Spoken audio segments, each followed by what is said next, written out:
est 20h sur la télévision Futur Média. Bonsoir à toutes et à tous. Bienvenue dans cette principale édition. Les titres, c'est tout de suite. 2 incendies en moins de 72 heures après le marché Tilène de Ziguinchor, le marché de Thiaroye en flammes. Au total, une quinzaine de magasins réduits en cendres. Pas de perte en vies humaines, mais un préjudice matériel estimé à plusieurs millions de francs CFA. Retour sur les lieux du sinistre avec nos reporters. Et puis pas loin de Thiaroye, aux Parcelles Assainies, policiers et marchands ambulants se sont affrontés au marché Dior. En cause, l'occupation anarchique sur la voie publique de certains commerçants. Un désordre qui a suscité une intervention musclée des forces de l'ordre. Plusieurs manifestants ont été interpellés. Lourde hypothèque sur l'avenir de jeunes bacheliers après décision d'invalider l'année universitaire dans certaines UFR à l'université Gaston Berger. Acteurs de l'éducation se prononcent dans ce journal. À quelques jours de la Tabaski, Kolda en proie à une mortalité au sein de son cheptel. Les éleveurs habités par l'angoisse ne savent plus à quel sein se vouer.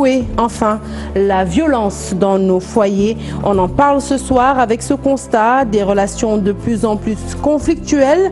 Le prétexte des relations de plus en plus conflictuelles entre époux. Le prétexte de cette tragédie survenue hier à Pikine où une jeune maman a tué froidement son bébé après une querelle avec son époux. Voilà pour les titres. Le développement, c'est tout de suite.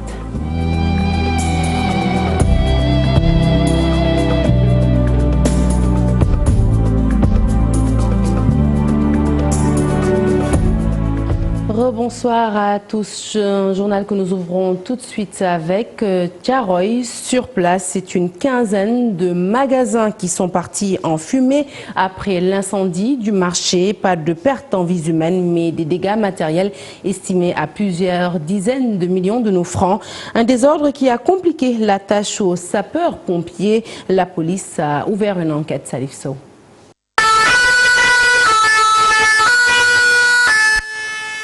Les soldats du feu ont mis 4 tours d'horloge pour éteindre l'incendie.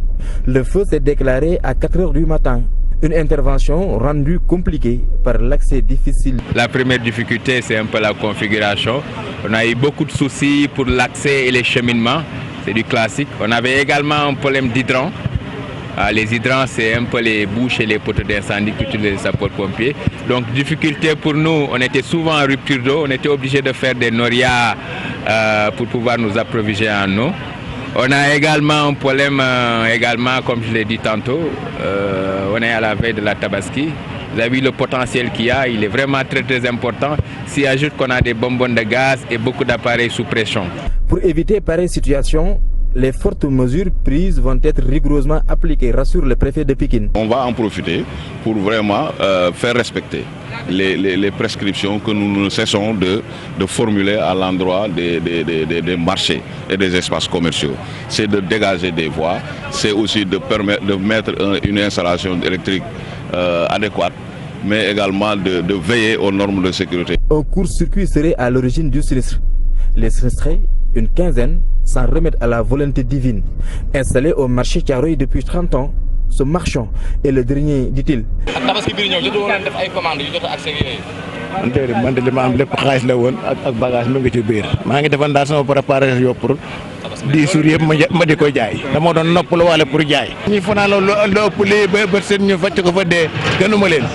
incendie similaire s'était produit ici, sur les lieux du sinistre.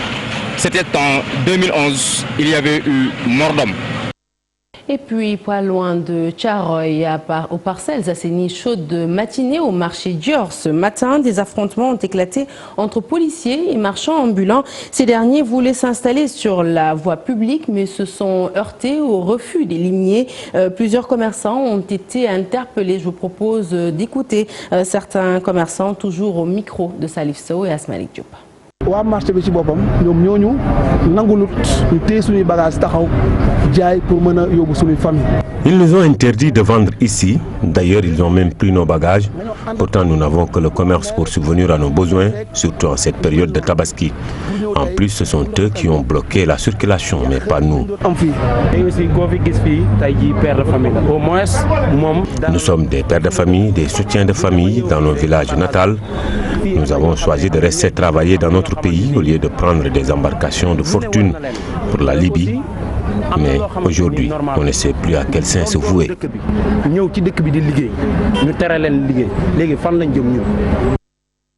21 blessés, dont 2 graves. C'est le bilan d'un accident de la circulation, un car Ndiaga Ndiaye qui a dérapé au niveau des 2 voies de Keur Massar. Les précisions, c'est avec le lieutenant-colonel Pape Ange Michel Diatta au micro de nos reporters.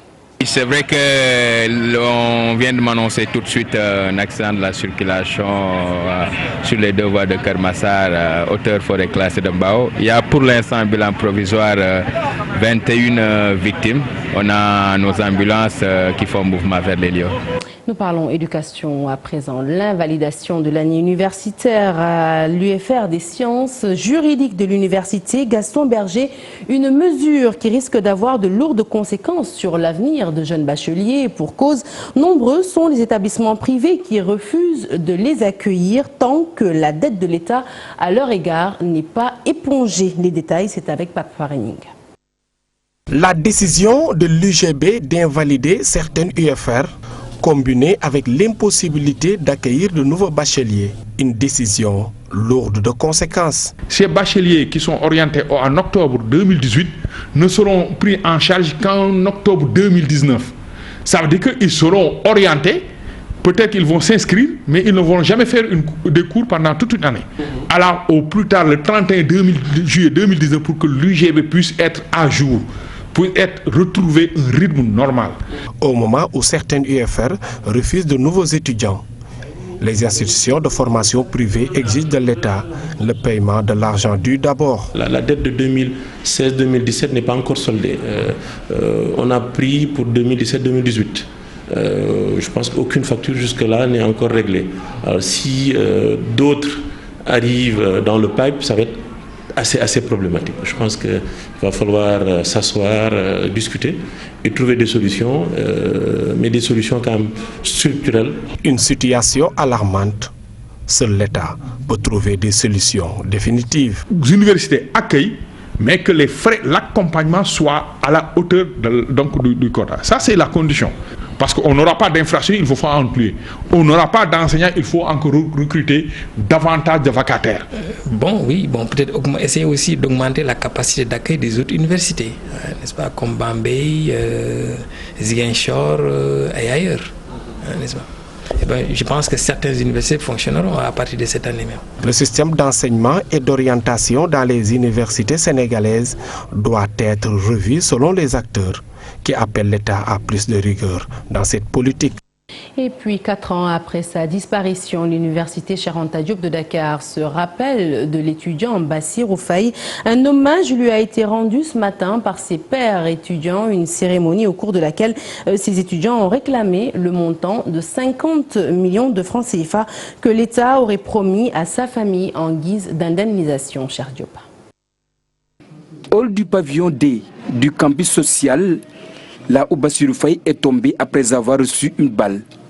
Une scène de crime transformée en mémorial. 4 ans après le drame, ses camarades viennent s'y recueillir. Des prières pour le repos de son âme. Aujourd'hui, nous avons fait des récitals de Coran comme on a l'habitude de le faire. Donc faire des prières pour le défunt et pour que son âme repose en paix. Aussi, la famille était là présente et tous les étudiants sont là pour au moins faire des prières et pleurer ensemble la mort de notre camarade Bassirou Faye. Ce 4e anniversaire du décès de Bassirou Faye, les étudiants exigent que justice soit faite, même si le présumé meurtrier est condamné en première instance à 20 ans de prison ferme. Réclamer que justice soit faite par rapport au dossier Bassirou Faye, parce que jusqu'à présent, le dossier est en instance, parce qu'il est sans verdict. Le dossier est sans verdict, parce qu'il y a un coupable qui a été condamné, mais certes qu'il y a un coupable, mais aussi il y avait une indemnisation qui devait être versée au niveau de la famille de Bassirou Faye, qui jusqu'à présent n'a pas été versée à cause d'un appel. Donc ce qui veut dire que le dossier n'est pas encore régulé, le dossier n'est pas éclairé, afin que la famille puisse au moins recevoir son indemnisation. Les étudiants ont profité de cette journée pour formuler des prières à l'endroit des disparus. Et puis vous l'avez certainement remarqué, pas assez de pluie dans les régions, pas assez de pluie dans la capitale Dakar. Un fait à imputer au dérèglement climatique selon Simon Sambou, enseignant-chercheur à l'Institut des sciences de l'environnement. Pour l'environnementaliste, ce déficit pluviométrique est une conséquence de la pression et des multiples agressions dont notre planète est victime. Reportage signé Ibou Diouf. Le mois d'août, parfois très pluvieux, est à l'image cette année de la saison sèche, pas de vraies pluies.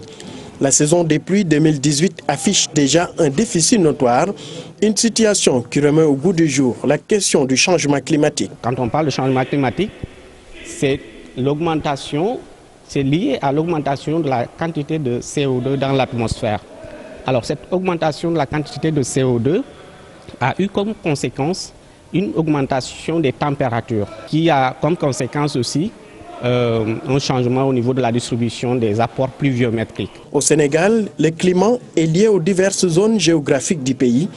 Le dérèglement climatique noté fait qu'il est souvent difficile de prévoir la pluie à temps réel. Quand on prend le gradient nord-sud du Sénégal, en Casamance, il est en train de pleuvoir. Il est en train de pleuvoir. Et dans la région de Kaffrine, Koungheul, il est en train de pleuvoir également. Alors, on se rend compte que ce n'est pas dans l'ensemble du territoire où il ne pleut pas, mais c'est dans des localités assez spécifiques où la pluviométrie se fait rare. Donc, on peut l'imputer à la variabilité climatique. Généralement, Dakar est la dernière des régions à rentrer dans l'hivernage. Cette année, au mois d'août déjà, la pluie se fait désirer. À Dakar, où on se rend compte que le maximum pluviométrique est en train probablement d'être transféré vers le mois de septembre, alors que de façon générale au Sénégal, le maximum pluviométrique est positionné au mois d'août. Le constat est unanime, Dakar attend la pluie. Dans le monde rural, c'est l'inquiétude totale. Le CNCR, de son côté, s'organise pour communiquer sur la situation au moment où les paysans implorent au bon Dieu d'ouvrir ses vannes pour des champs humides. Et puis, je vous l'annonçais en titre à quelques jours de la fête du mouton Kolda a menacé, le cheptel de Kolda plutôt, menacé, une forte mortalité est enregistrée ces derniers temps. Des vaches sont en train de mourir un peu partout dans la région, une situation qui suscite bien entendu l'angoisse des éleveurs. Ils demandent de l'aide aux autorités. Abdoulaye Diallo. Une maladie inconnue est en train de décimer le cheptel à Kolda. Des vaches sont en train de mourir sur l'étendue de la région de Kolda, selon des victimes. Donc on constate que les animaux sont malades dans presque toute la région. Et les animaux sont en train de baver abondamment. Il y a des aftes au niveau des narines. On constate des mortalités et des cas d'avortement aussi sur les femelles qui sont pleines. Donc moi j'ai eu à enregistrer 3 mortalités. Il y a eu des mortalités au sein des autres troupeaux. suñu nag yi dañu sonal su nekkee di wasi dañu dee rek doom yi dañuy dee rek bu ñu ëmbee ñu ngi dee bu ñu nekkee di wasin encore dañuy dee foofu. Les éleveurs n'ont que leurs yeux pour regarder leurs vaches mourir. Nous n'avons pas de médicaments. Bon, en tant qu'éleveurs, nous n'avons que des soulagements. Donc nous soulageons les animaux en donnant des antibiotiques pour éviter des complications, en mettant du blé de Methylène au niveau de la bouche de l'animal. Donc nous n'avons que ça. Impuissants devant cette pathologie, les éleveurs demandent de l'aide. Donc nous ñaan ndimbal nak ci autorités yi ñu jappalé parce que affaire bi constaté nan affaire bi yaatu na trop ci région. Les Koldois souhaitent que cette pathologie ne soit pas une maladie qui pourrait contaminer les humains. Et puis à Kolda, donc c'est la mort du bétail qui hante le sommeil des populations. À Niaga, dans le département de Goudomp, c'est plutôt le vol de bétail qui inquiète. Les populations réclament l'augmentation de bases militaires dans la zone. L'inquiétude s'est installée surtout avec l'approche de la Tabaski, un sujet signé Bakary Conté. Des individus armés ont fait irruption dans la commune de Nyanga entre le village de Tsunkundiaye et Bantangel. Ils ont braqué 6 motos et ont dépouillé les propriétaires de tous leurs biens. 4 motos neuves et une somme d'argent ont été emportés vers la Guinée-Bissau. Un jeune qui criait pour demander main forte a été sévèrement tabassé par les assaillants. Ces dernières années, les attaques et braquages sont monnaie courante dans le Balantokounda. Parfois, des troupes aux enquêtes sont emportées vers la Guinée-Bissau. Une véritable mafia s'est installée dans la zone. En 2014, 800 têtes d'animaux ont été volées. Cette année, depuis le début de l'année, 729 têtes d'animaux ont disparu. D'ailleurs, samedi dernier, ces populations du Balantokounda ont marché pour dire stop au vol de bétail. Elles demandent l'ouverture de d'autres cantonnements militaires à Bantangoul, Bambato, entre autres Saliote. En général, dans le sud du pays, des bandes armées multiplient les braquages et les attaques à l'approche des fêtes comme celle de la Tabaski. Et nous parlons politique à présent. Face aux multiples dérapages constatés ces derniers temps dans l'espace politique, la société civile prend ses responsabilités. Selon Alioune Tine et Amakoto Diouf, cette tension verbale qui est montée d'un cran n'augure rien de bon à quelques échéances d'un événement aussi important pour l'avenir de la nation. L'expert indépendant et le PCA du Congad appellent l'opposition et pouvoir à plus de retenue. Chérif Dia. Une incertitude pèse sur l'organisation de la présidentielle de 2019 à cause d'un contexte préélectoral déjà tendu. Certains hommes politiques, ne se donnant pas de limite, versent dans la violence verbale. La société civile déplore et sonne l'alerte. Aujourd'hui, c'est la politique globalement qui est malade. Les pathologies, elles sont là, elles sont très claires. Les gens manquent de boussole, les gens manquent de formation, manquent de repères. Ça ne produit pas de sens. Maintenant, si vous ne faites pas attention, le sens va venir d'ailleurs. Et ça va nous surprendre, ça arrive d'ailleurs. Une société civile qui met le pouvoir et l'opposition dos à dos s'implique quand même pour favoriser le dialogue. Il faut attirer l'attention à la fois du pouvoir, c'est d'avoir une grande capacité d'écoute et de réactivité par rapport aux aléas de la charge. C'est de dire à l'opposition d'avoir une grande capacité d'écoute pour réagir aussi. Et je suis convaincu que de tout notre poids, les organisations de la société civile feront tout de leur mieux pour que cette tension soit apaisée et que nous puissions avoir des élections de paix, des élections transparentes, des élections libres. Une médiation qui pourrait buter sur un obstacle, l'absence de confiance. Et moi, on m'a dit ça à plusieurs reprises, hein. Vous êtes des politiciens. La société civile fait de la politique, mais elle n'est pas partisane. Quand vous parlez de l'état de droit, quand vous parlez des droits humains, quand vous parlez de la démocratie, mais vous êtes au cœur de la politique. Mais la société civile n'est pas partisane, n'est pas dans un parti politique. Et l'objectif de la société civile n'est pas non plus de conquérir le pouvoir. Le contentieux préélectoral n'est toujours pas réglé. Le temps est donc compté pour les médiateurs qui ont 6 mois pour réussir cette mission quasi impossible. Et nous restons avec Amakoto Diouf qui par ailleurs annonce la tenue des assises de la société civile au courant de ce mois d'août. Objectif, revisiter l'identité de ces organisations dont certains membres sont accusés à tort ou à raison de politiciens encagoulés. Je vous propose de l'écouter toujours au micro de Chérif Dia. Les objectifs des assises, d'abord, c'est de créer un cadre de dialogue, un cadre de concertation entre les organisations de la société civile.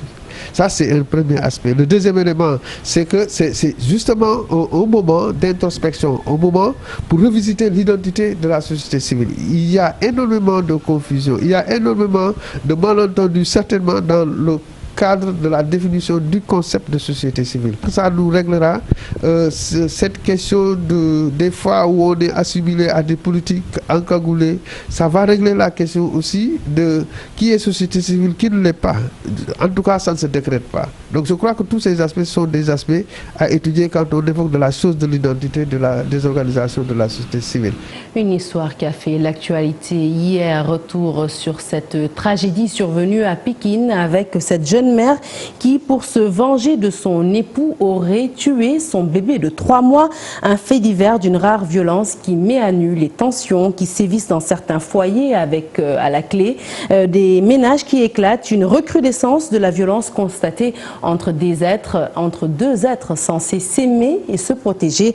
Alors question, comment en est-on arrivé là? Eh bien, des spécialistes répondent dans ce reportage signé Mambiram Diouf.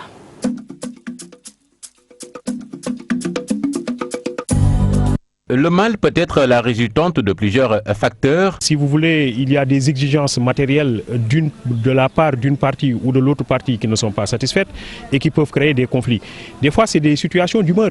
On parle d'incompatibilité d'humeur pour y mettre beaucoup de choses. Des fois, des scènes de jalousie de part et d'autre. Mais tout cela montre évidemment qu'il y a du malentendu. Et il y a l'absence de plus en plus dans les ménages des instances de régulation. Poussées à l'extrême, certaines personnes, à défaut de se référer à la loi ou aux normes régies dans la société, la tradition, la religion, adoptent des comportements violents. En fait, il y a un défaut de structuration.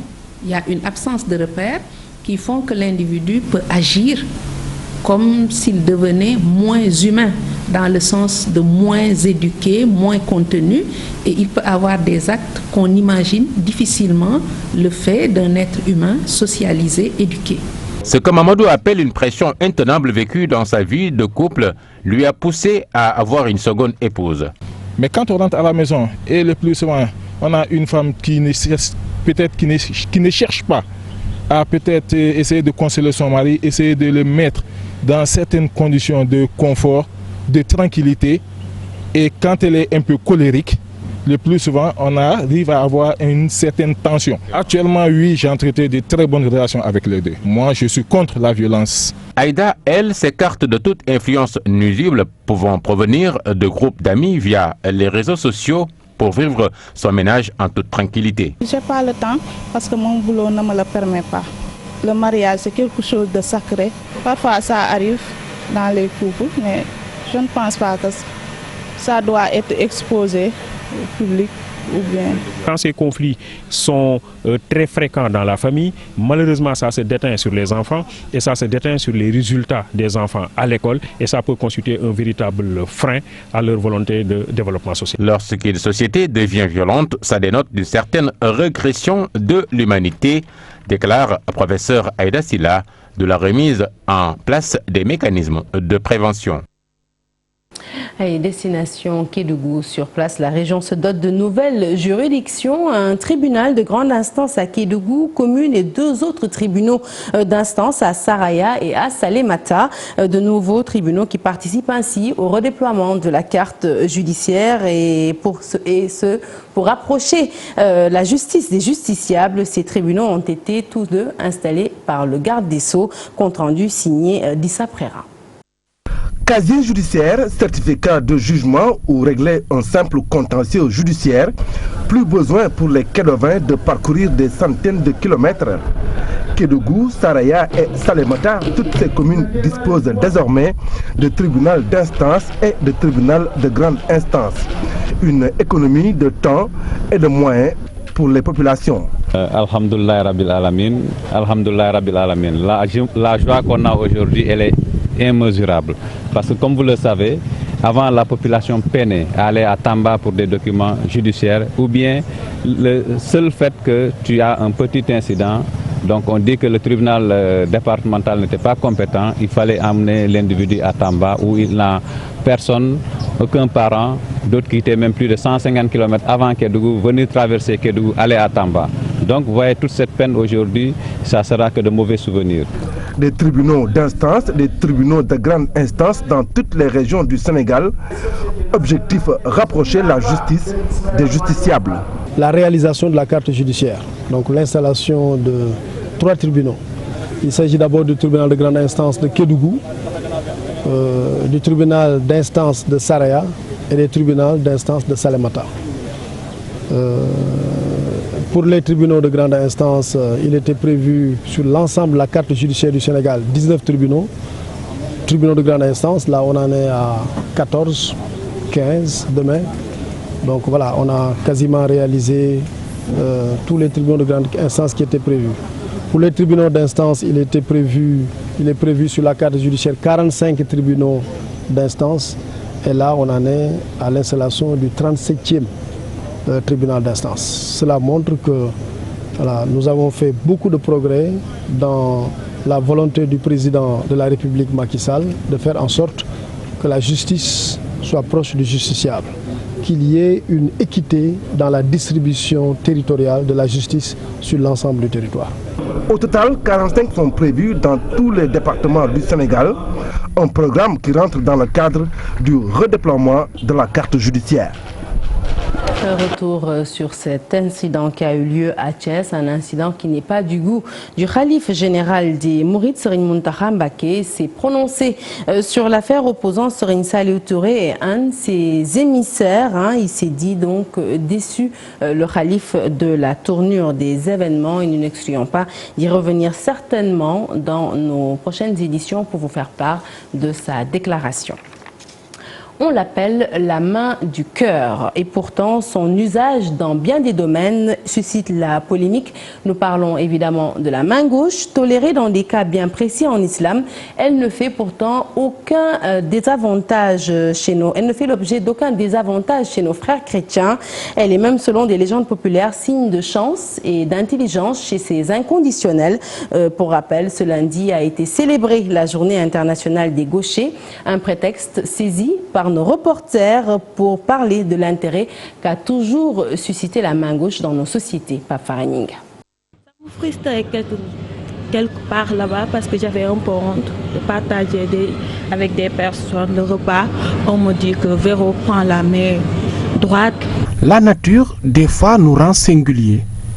Dans son coin, elle ressasse les souvenirs de ses souffrances liées à l'usage habituel de sa main gauche. Des fois, ça me posait des problèmes parce que des fois, je mangeais avec des personnes. Je confondais la main gauche et la main droite. Je ne pouvais même pas prendre la cuillère avec main droite. Ils me disaient il faut prendre la main droite parce que c'est pas bon, gauche et c'est pas bon. Quand une personne te voit cuisiner avec la main gauche, même s'il voulait manger, il ne va plus manger parce que la main gauche n'est pas même autorisé dans notre religion musulmane. L'usage de la main gauche, presque une situation de handicap au Sénégal. Des préjugés qu'ont certains sur ces personnes gauchères les affectent le plus souvent. Lorsque la maîtresse nous imposait à écrire avec la main droite, à un certain moment, elle a su que c'est un handicap. Si je manipule ma main gauche avec un aliment, forcément on va me taper. Et pourtant, les deux religions révélées, à savoir l'islam et le christianisme, les tolèrent. Ça ne pose pas de problème à l'église, parce que même s'il est gaucher et qu'il est prêtre par exemple, il bénira avec la main droite, ce qu'il n'a pas. Ensuite, s'il reçoit la communion, il tendra les deux mains, on pourra mettre aussi à droite ou à gauche. Donc l'église ne stigmatise pas celui qui est né gaucher ou droitier. L'essentiel est que le don qu'on a puisse nous permettre d'être parmi les meilleurs dans la société humaine. L'islam n'interdit pas de manier certaines choses avec la main gauche, si cela n'altère en rien sa licéité. Mais si le christianisme n'y voit aucun inconvénient, l'islam pose certaines conditions pour l'usage de la main gauche. Mais devant l'impossible, nul n'est tenu. Si tu es né avec ou bien tu n'as pas d'autre solution, ce n'est pas interdit de faire usage de la main gauche.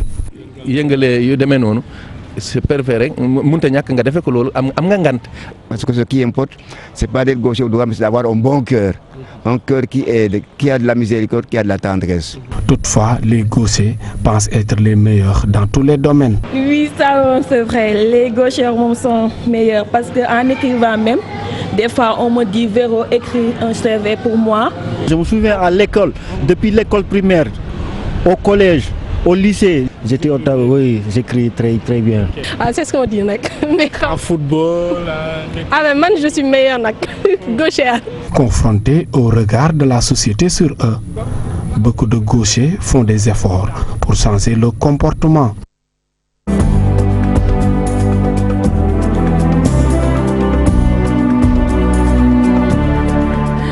Une fois n'est pas coutume, un seul élément dans cette page des sports. Il concerne les dates d'ouverture et de fermeture de la saison 2018-2019 de la Ligue sénégalaise de football professionnel. Ces dates sont désormais connues. Elle démarre cette ligue le 20 octobre prochain et se déroule jusqu'au 19 mai 2019 avec l'obligation de la tenue de matchs sur du gazon. Somme, entre autres, des innovations. Reportage, cher Sali Boudiara et Younous Diatta. La date du 20 octobre prochain est prévue pour le démarrage de la saison 2018-2019 de la Ligue sénégalaise de football professionnel.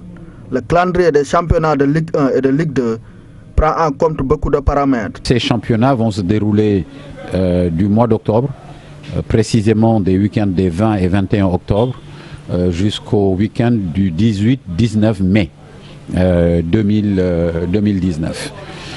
Les contraintes cette année sont connues, elles sont importantes, puisque nous avons des élections présidentielles en 2019, mais nous avons également la Coupe d'Afrique des Nations qui commence le 7 juin, et Coupe d'Afrique des Nations à laquelle j'espère que le Sénégal sera qualifié.